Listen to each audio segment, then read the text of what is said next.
what really happened to Joseph Ricci, the occult investigator and possessor of the Dark Tome?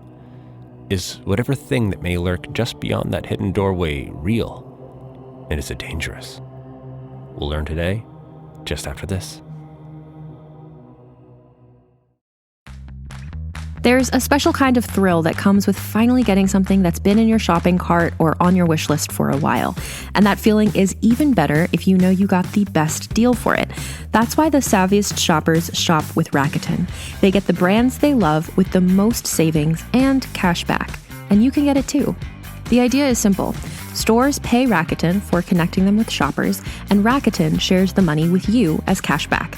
Start getting cashback at your favorite stores like Sephora, UGG, Levi's, and many more. Plus, Rakuten lets you stack sales on top of cashback, so you're not missing out on any other deals or rewards you might already be a part of. It's easy to use, and you get your cashback through PayPal or check. Download the free Rakuten app and never miss a deal. Or go to Rakuten.com to start getting the most bang for your buck. That's Rakuten.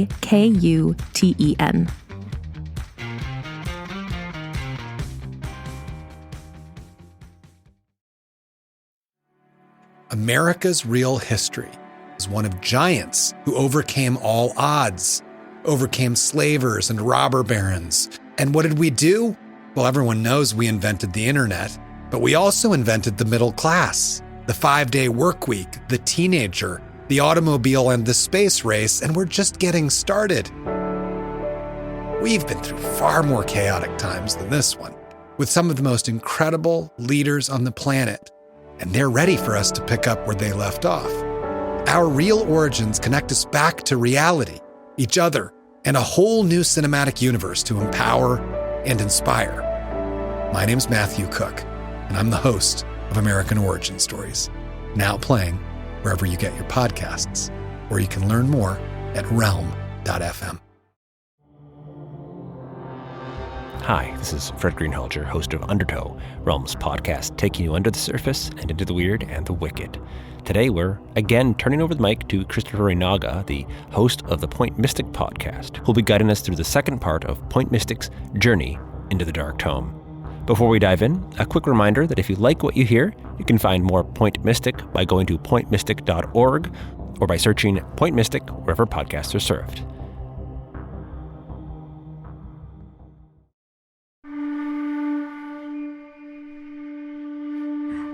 When he first died, for a while I thought, like, is this somehow my fault because I touched the book? I touched the book that I wasn't supposed to touch, that nobody was supposed to touch, because the books in that safe were dangerous.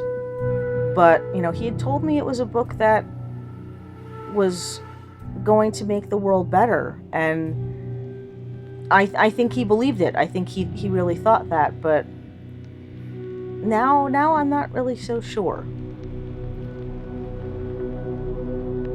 I'm Christopher Reinaga, and this is Point Mystic. Each episode we speak about stories behind the myths and legends, the unexplained, the magical.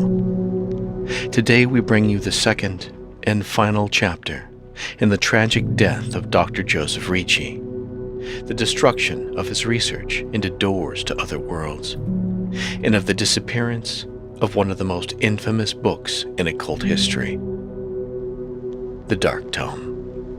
The floodgates of Willow Hill. Do you know what happened to your grandfather at Willow Hill in 1955? Sam knew. My mother, Samantha, she knew.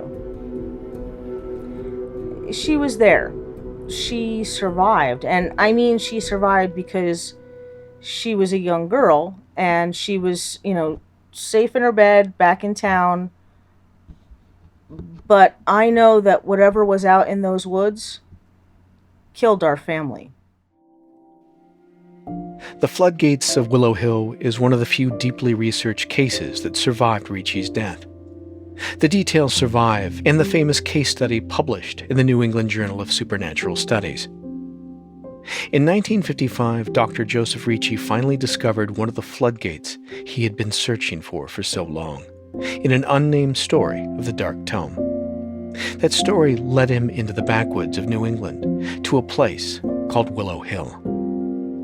Strange sightings had plagued Willow Hill for years, and Ricci arrived in time to find the floodgates were fully open and that otherworldly creatures were beginning to kill anyone who wandered too close to the gates. Using the Dark Tome as his weapon, Ricci assembled a party of Willow Hill townspeople to fight back the monsters and close the floodgates of Willow Hill. They managed to do so at great price. No one knows yet what caused bodies scattered over a wide area. Several nearby residents thought an atomic bomb had dropped. Throughout the day, police, firemen, civil defense workers, and federal investigators prowled... While Ricci was able to close the gates with his occult knowledge, he was one of the only survivors. His 7-year-old daughter had awakened him. She said, "I'm scared." It was the wail of sirens, one after another, that frightened the girl. Well, it's why Grandpa Joe eventually adopted my mother and helped her get into the university.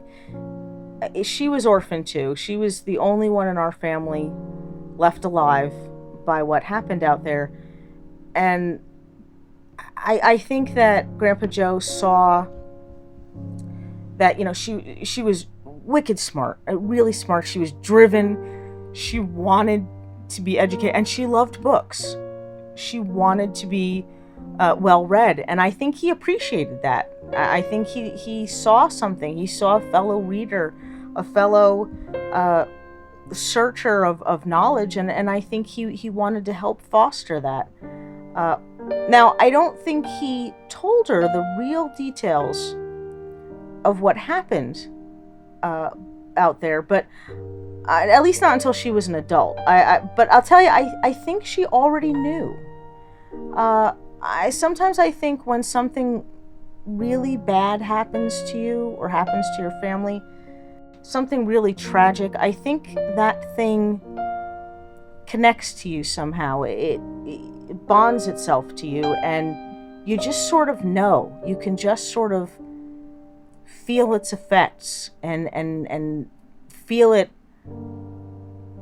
I was going to say feel it coming for you, but maybe that sounds crazy. But I think that's how my mother felt. I think she already knew what happened out in Willow Hill, and I think it damaged her emotionally. It made her, well, I can't really say that my mother ever really mothered me. She could be cold, and sometimes you'd talk to her, and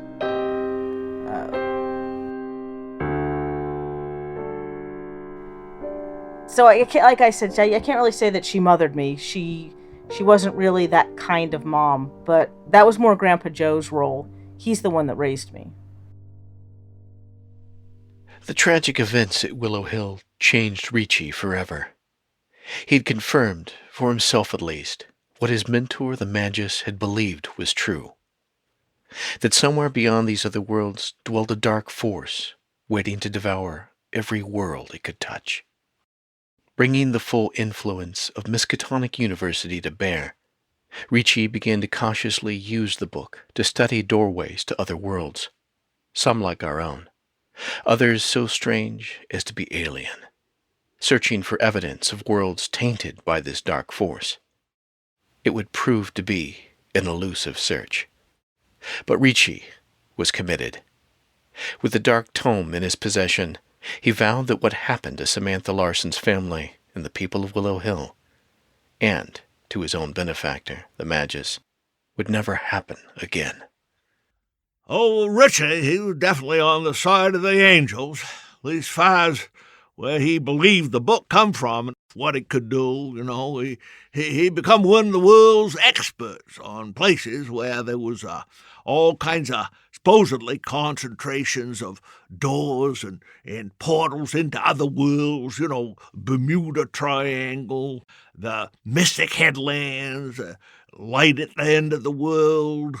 But Willow Hill was where he got his start, and where he started using the Dark Tome on his own and his own mission, I guess you'd say, to kind of save the world. Professor Joseph Ricci continued his work at Arkham and became involved with international efforts to study doorways, as well as secret military programs such as MK-Ultra and Project Gatekeeper. In time, he enlisted the help of his daughter Samantha, by then a promising graduate student herself, as his apprentice, both in his research and with the Dark Tome. Throughout the known history of the Dark Tome, even in ancient times, there's this pattern of younger people apprenticing to the possessor of the book. Why is that? Well, it don't have to be about the Dark Tome. You know, young people, they like to learn. They've been apprenticing on a whole bunch of stuff as long as anybody can remember. I don't know if it's got that much to do with just the book. His life work continued to be a focus on the floodgates, doors into dangerous worlds that had been tainted by, or had always belonged to, the dark force, which Ricci became increasingly concerned about throughout his life. He began to withdraw from public research, devoting himself entirely to his study of the dark force, a force that he was afraid was spreading and destroying all worlds that it could reach. In time, he began to feel that there was a shadowy group or conspiracy that seemed to be working against him, that was always one step ahead. He began to avoid the university, to guard his research, and to keep the Dark Tome always with himself. Then came the discovery that shocked him. The floodgates that he had strived to close throughout his life, including the floodgates at Willow Hill, were all being reopened. Clearly, there were forces working against him. He showed up at the house that day. It was just after I got home from high school. And he looked so distraught. My Grandpa Joe, at least around me, had always been the kind of guy that just never really seemed to worry about much of anything. Everything would be okay. But not that day. He looked almost inconsolable. He had said that someone was opening all the floodgates. He said he wanted the Dark Tome to tell him the truth. But I guess he wasn't getting what he needed, and he kept muttering, I'm too old, or I'm asking it the wrong questions. And he said, I need you to do it, Mary. And he had that book with him, and he handed it to me. I'll tell you, I was scared. I told him no. I said, ask Mom to do it. I was not going to open that book ever again. And I just, all I could think about was hearing that huge thing slithering through the woods when I sat on Grandpa Joe's lap when I was a kid, and I told him so. I told him I wasn't comfortable with it. I couldn't do it. And then he started to cry. I've never seen my Grandpa Joe cry before then. He said, whatever's in those woods is coming. I remember he said this exactly. It's coming, and it will come out and eat the world. And he told me he couldn't trust anyone else, even my mom. So we went to the library together, and I opened the book for the second and the last time, and I said, tell me the truth of what happened at Willow Hill. That's all I asked. And so the book started to glow, and it opened to a story called The Floodgates of Willow Hill by Mary San Giovanni. Mary, I thought, oh, hey, that's like my name. And I thought maybe that was a sign, And the wall of the library became a forest again. But this time it was a much darker and uglier looking forest than the one from fairy tales. I mean, this one, everything looked dead, but it was still growing. And there were these sort of ugly looking, I don't know if they were flowers or mushrooms, but they billowed up this weird sort of glowing dust, and the place felt like a poison. I could feel it in my bones. The place felt poisonous to me. And I happened to glance at Grandpa Joe, and I saw him flinch like he was slapped in the face. But he got up and he walked into those woods alone while I stood there with the Dark Tome. So I didn't know what to do. He was gone and I was there with this book, and I felt like he was gone for hours. And the whole time he was gone, all I could think about was that there was something out there coming through to eat the world, like he said. That I kept waiting for that sound, that awful sound, that slithering sound of whatever that huge thing was that had been moving through the woods. I kept waiting for that sound, and I felt sick. I felt sick. I thought, if he doesn't come through the woods again, I'm going to throw up right here on the library floor. I'm going to throw up right here on top of this god-awful book. And who knows what'll happen then. Maybe he'll be stuck in there. Maybe he'll be lost in there. And a couple times I thought, maybe I should go in after him, but I couldn't do it. I couldn't follow him because all I could think about was that awful slithering sound. That god-awful thing in the woods. I waited. I waited and I waited. And finally, Grandpa Joe came back. But he looked different. He looked devastated. And he said, I tried to save her. I tried. But I failed. I've made a terrible mistake. Did he confide in you what he saw? No. He told me his life was in danger and he had to protect me. But he wouldn't tell me what he saw. He wouldn't tell me what happened when he was out there in the woods. We did close the book, and then he called my mom, Sam, on the phone. He called her right away, and I heard him talking to her. And I overheard him tell her that someone was after the Dark Tome and that he needed to bring it somewhere safe. And he told me after he got off the phone that what she said to him was to bring it to the university right away, that it could only be safeguarded there, and only if he would agree to finally let them have it. And I guess for the sake, I mean, he had looked at me, and nodded, and finally he agreed on the phone with her that he would do that.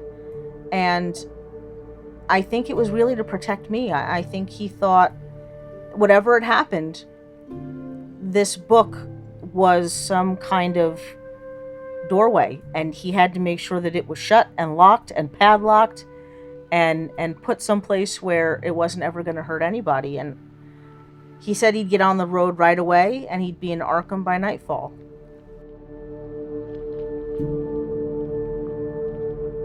Well, of course, there was always a lot of rumors swirling around that the powers that be up at Miskatonic University wanted to get that book from Ricci.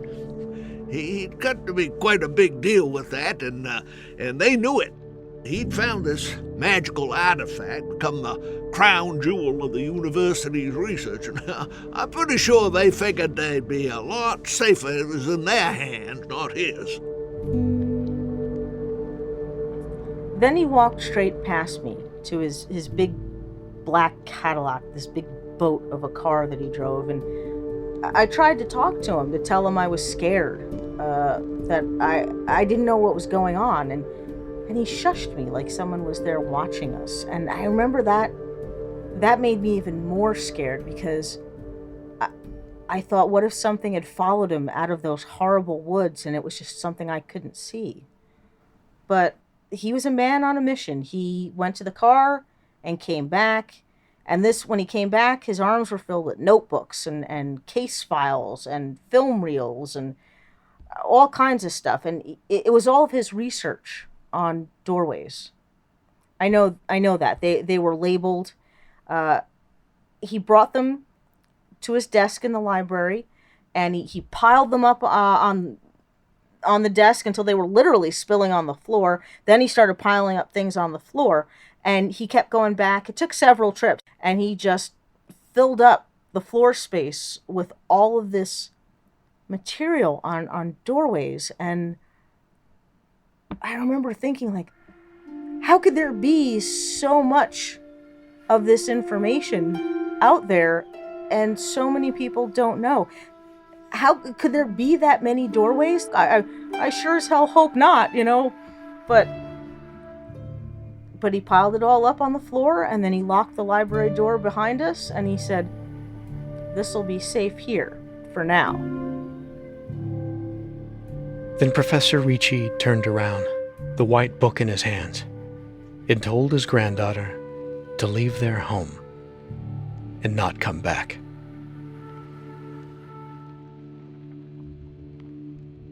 He said, "Don't go back into the house, Mary.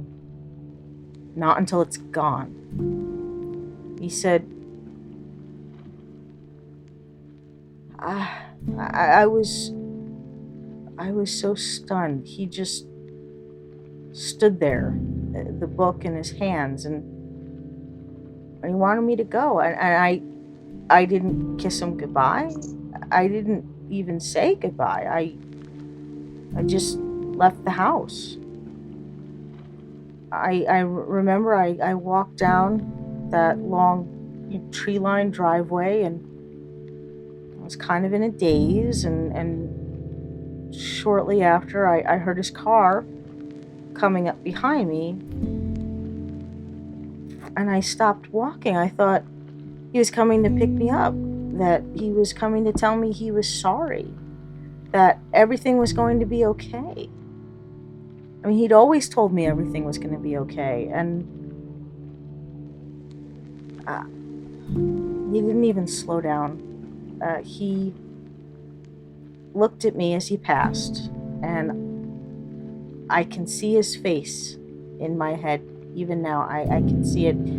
It was calm, and it was certain, and I saw in his eyes that he loved me, and I saw that damn white book on the seat next to him, and then he drove past, and he was gone. And I stood there for a long time after his taillights disappeared, and was watching where he had been. I guess maybe I was hoping he'd come back. I wanted him to come back.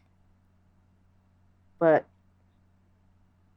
he didn't, and I stood there. I stood there for a really, God, it was a long time. I mean, it was long enough that the library on the East Wing was just flames, just a pillar of flame by the time I turned around. Yeah, I remember that fire. Wasn't too far from here as the crow flies. They called it a accident. You believe that? The Dark Tome vanishes with Ricci in the car accident, and all his research disappears in the house fire. It's more than a little bit suspicious, if you want to ask me about it. What do you suspect? Oh, I'm not sure what I suspect, but I'm just saying, them things kind of line up. It feels like there's something else going on than what meets the eye right up front, if you follow my drift here.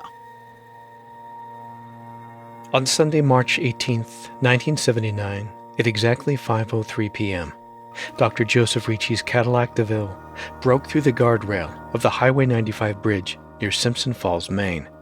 There were over a dozen eyewitnesses in nearby cars. None of them can explain what they saw, but most testified that before it left the road and plunged into the icy waters below, the car exploded in green fire. You know, there was witnesses to that accident, and they claimed there was one figure driving that car, and then there were two figures, and they were struggling together. Then the car went off in the canal, and it was gone. Well, there's a lot in there between. What really happened? I'm just saying, who really knows? Of all the witnesses, one, a young girl who'd been looking out the passenger side of the car driving next to Professor Ricci, testified that the second figure in the car had no face, and that the instant before the car went over the side of the bridge, that it gripped a large white book in its hands. Over 40 years after his death, there are still no conclusive answers to the fate of either Dr. Joseph Ricci or the Dark Tome. No bodies or book were pulled from the wreckage of his car that had sunk to the bottom of the Sebasticook River. But some things are certain. Ricci's lifetime of research into both the phenomenon of supernatural doorways and of the dark force beyond some of them is gone. A tragedy even more famous in the history of supernatural research than perhaps even the Dark Tome itself. Based on Mary's own testimony, it was determined that Ricci had secretly removed most of his own research from the university archives in the days before his death, and that it was destroyed in the fire that consumed his personal library and half of his estate. All that remains for those of us that follow the trail he blazed in paranormal investigation are his published works on the nature of supernatural doorways. The bulk of what was once known has been lost. Samantha Larson, Dr. Ricci's adopted daughter, now herself chair of the linguistics department at Miskatonic University, declined to be interviewed by our show. But she did grant us access to what little remains of Ricci's published work, including this archival footage taken from a 1974 speech by Dr. Ricci 5 years before his death. And so I come before you now with the direst of warnings. As you know, I have dedicated my life to studying what lies beyond these gates, and though these other worlds may be enchanting or dangerous, their danger is nothing compared to the evil that lies beyond, that seeks to consume all worlds, including our own. With the grace of God, we must fight it together. In the bottom of the frame, in his hands, is the smooth white shape of a book, the only known image on film of what may be the Dark Tome itself. Do you believe, Ricci, that there's some dark force beyond these worlds that is dangerous? It don't come to believing or not believing, Ricci. The point is, there's a lot of dark stuff in the world. If you're paying attention, you've had experience with it. I certainly have, and you can call it Satan, satanic. You can call it devil worship. You can call it anything you want, but they're just words, because we're trying to grapple with expressing something bigger than we can understand, something we can't really get a hold of. So, of course, there's dark forces. We feel them. If you haven't been impacted, if it hasn't changed your life in some major way, you're not paying attention.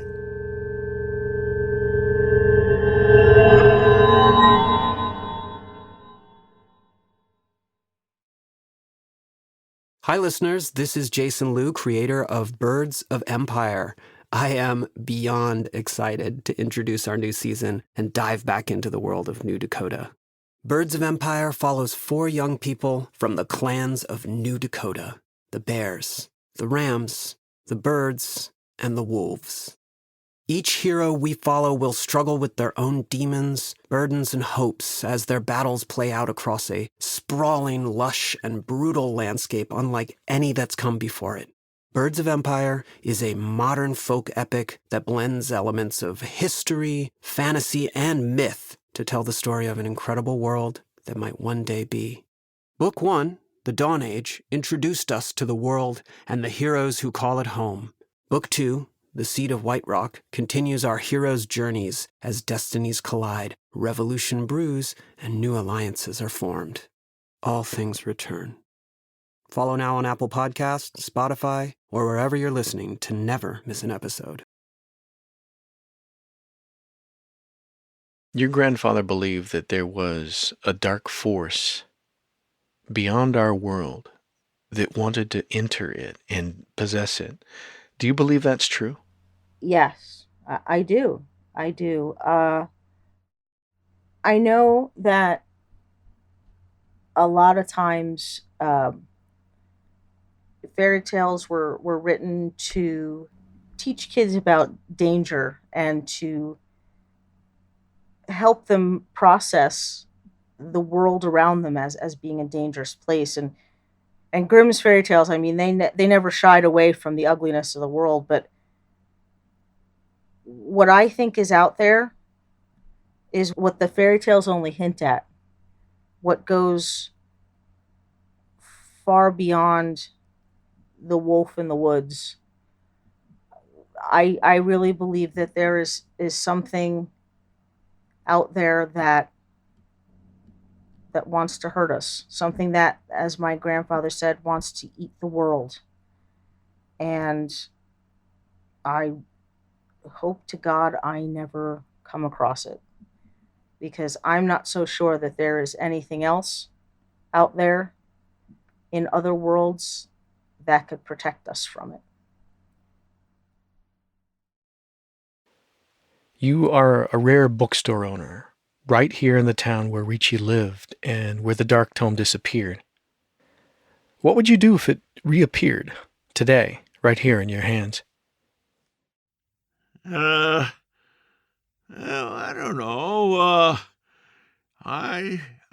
What would anybody do? I mean, we're in a place where the Dark Tome has been, but what would anybody do with it? It's a powerful thing, that's all. It's a powerful thing.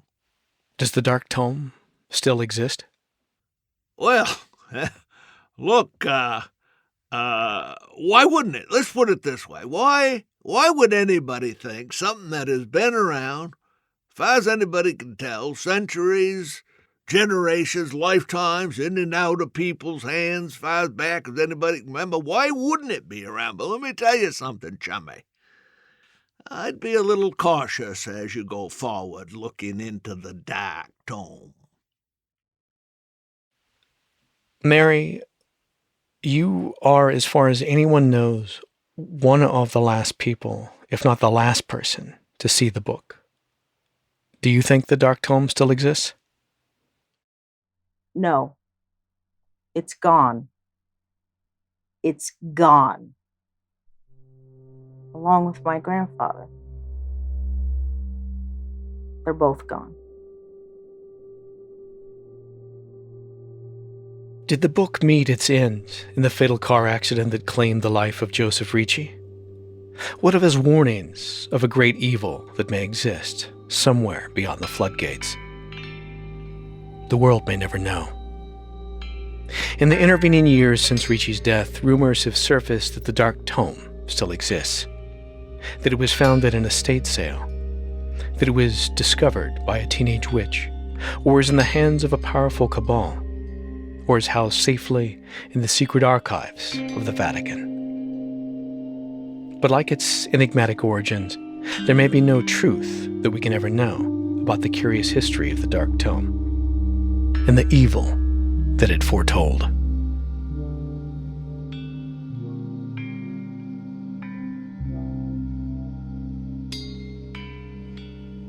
Thank you for taking this journey into the unknown with me. Special thanks to Joseph Ricci's granddaughter, Mary Larson, and Mr. Gussie of Gussie's Books.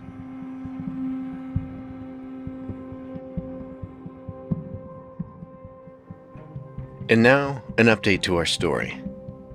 I'm Christopher Reynaga, and the episode you just listened to, The Curious History of the Dark Tome, was first released 3 years ago. In the time since this was broadcast, new rumors about the Dark Tome and its continued existence have come to disturbing light. Like many things surrounding the Dark Tome legend throughout history, it begins and ends with a fire. 9 months ago, Wilbur Gussie, the expert on occult books that Point Mystic consulted for the history of the Dark Tome, went missing in a blaze that destroyed Gussie's books in Simpson Falls, Maine. His body was not found. Olivia! Neither was the body of a missing high school girl that he was rumored to have abducted, a girl named Cassie Sullivan. Mr. Gussie? On the day the fire broke out, police had been called to Gussie's Books to search the premises and arrest him on suspicion of endangering a minor and kidnapping. Mr. Gussie! I've got the police with me. We have a search warrant. Before Cassie's disappearance, she'd confided to her high school guidance counselor that Wilbur Gussie was in possession of a powerful magical book that could open doorways to other worlds, and that he was teaching her to use it.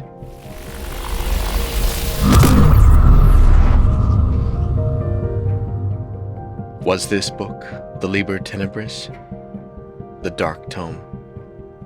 Or was it one of dozens of other famous magical books that we've investigated that have been known to open supernatural doorways, like the De Wyrmis Mysterious and the Necronomicon Ex Mortis? We do not know. Wilbur Gussie is currently reported as a missing person by the Maine State Police.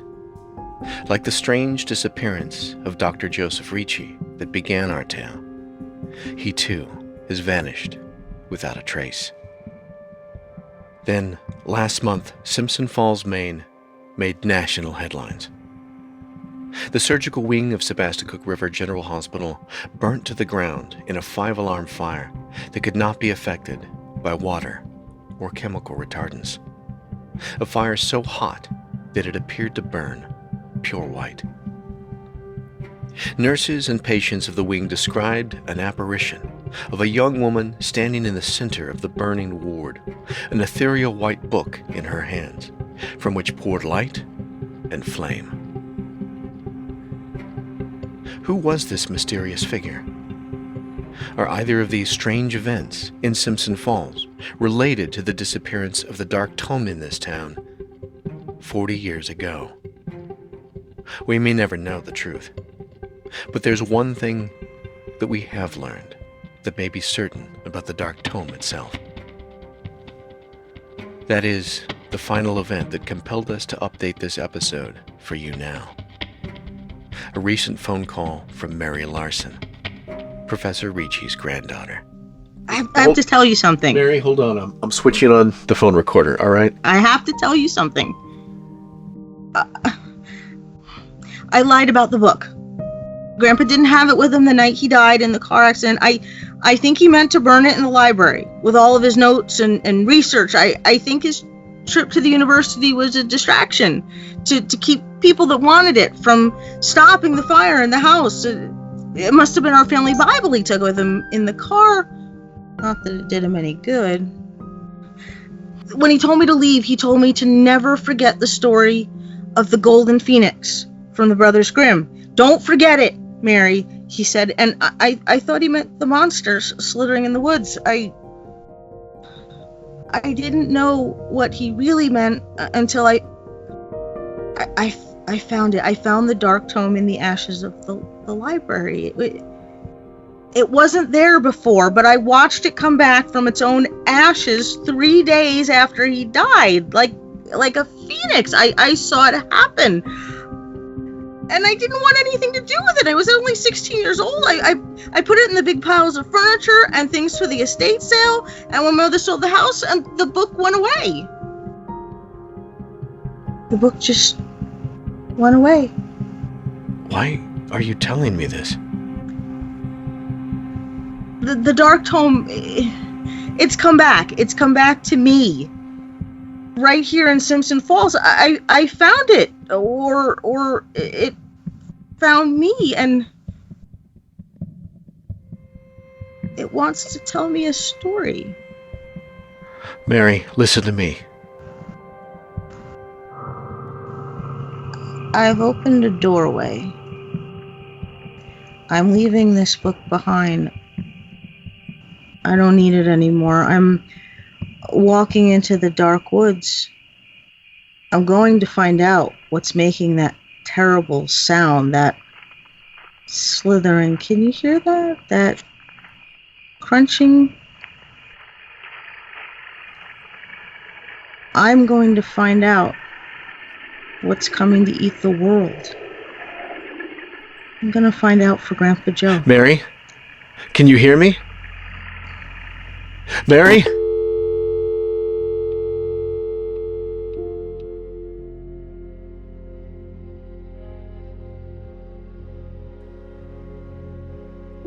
All of the knowledge once known about the doorways to other worlds, and of the dark force that Dr. Joseph Ricci warned the world against, is now lost to us. Those of us who investigate the supernatural must continue to rebuild his legacy.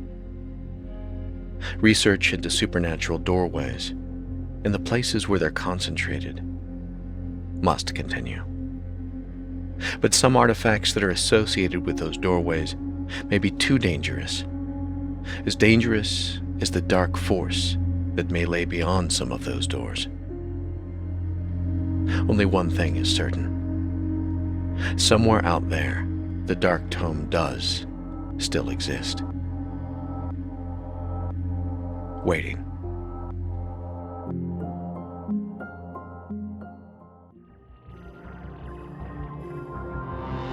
Where does the doorway to the Dark Tome end and Point Mystic begin? And what waits for us on the other side of any magical doorway we should encounter? These are mysteries we'll explore on other days. Next time on Undertow, we return to the Dark Tome storyline, where we pick up with Cassie Pinkham, who narrowly escaped capture at the hand of Parabellum agents. She'll travel with the book to ancient India to learn all about free will. Here on Undertow. Experiment is a demon that walks among us. A predator that ruined families. The Lisk podcast team was shocked by the recent news of Rex Howerman's arrest in connection with the Gilgo 4 murders. After more than a decade of searching, law enforcement officials finally pieced together enough evidence to bring formal charges against him. I'm your host, Chris Moss, and the Lisk podcast will be releasing new episodes every week to unpack how Howerman was caught. We'll track developments in the case, as well as conduct interviews with officials and witnesses familiar to all the troubling details. We are relieved by the arrest, but with new information coming to light every day, there's still so much to learn. Look for new episodes every week, and if you haven't already, please listen to seasons 1 and 2 of Lisk Long Island Serial Killer wherever you listen to podcasts.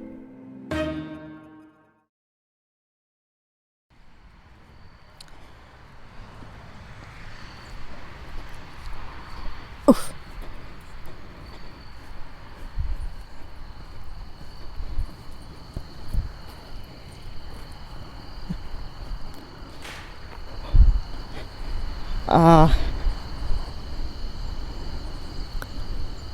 What are you? Who are you? I'm Christopher. Christopher Renaga from Point Mystic. This is my dog, Agatha. What is this place? You're in the Wildwood Forest. It's okay. You're safe. How did you know I would end up here when I walked through the door? I didn't. It was a hunch. But when you told the book where you wanted to go, you did say you wanted to find out what dark thing is coming to eat the world.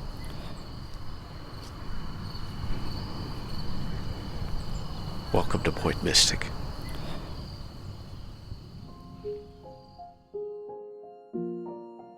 You've been listening to Point Mystic, Journey into the Dark Tome, Part 2. If you like what you heard, join the Point Mystic community by going to pointmystic.org or by following Point Mystic wherever podcasts are to be found.